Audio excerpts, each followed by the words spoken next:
My name is Robert Pearce. There is no limitation on the type of remedy that an arbitrator can award in a FINRA arbitration. They can award the remedy of rescission, of compensatory damages, of punitive damages. They can order the stockbrokers to pay your attorney's fees, pay you interest from the time that you liquidated your damages. They can order post-judgment interest. They can order lost profits. They can order attorney's fees. They can order the stockbrokers to pay all of your litigation expenses, the FINRA arbitration fees, the expert witness fees, the travel expenses that you may have incurred, transcript fees. There are all sorts of remedies. There are no limitations on arbitrators.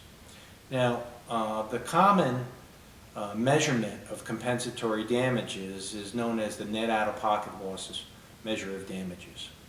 And what that is the difference that you might pay for a security less what you might have sold it for or what it's worth at the time you bring this lawsuit or have the arbitration hearing, less the income received in the form of interest or dividends.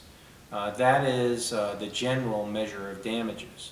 However, that is not always the appropriate remedy, and you need a skilled FINRA securities arbitration attorney to argue for the appropriate remedy.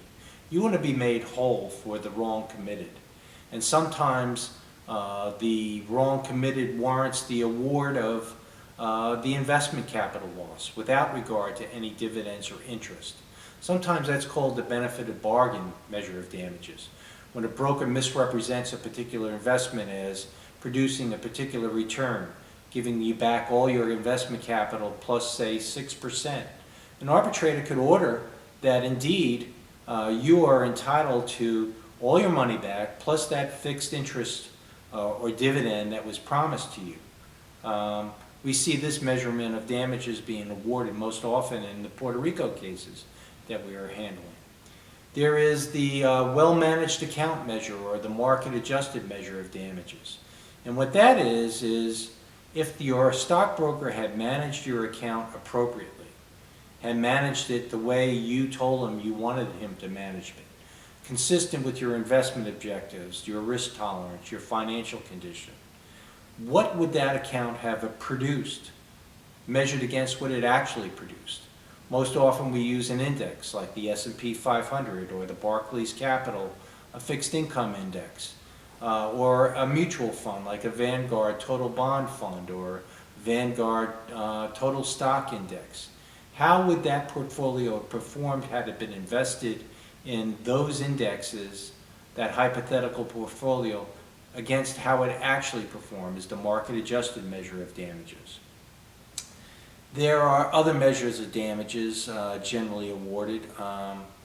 You can get an award of rescission, which is the price that you pay for a particular security with interest, less the income received or the dividends received, and exchange you return the investment that was recommended that was the subject of the stockbroker misconduct. Again, you can get your attorney's fees, you can get interest, you can get lost profits, if you have the right attorney representing you, and you need a skilled, experienced FINRA securities arbitration attorney to maximize the remedies and the damages that you were awarded.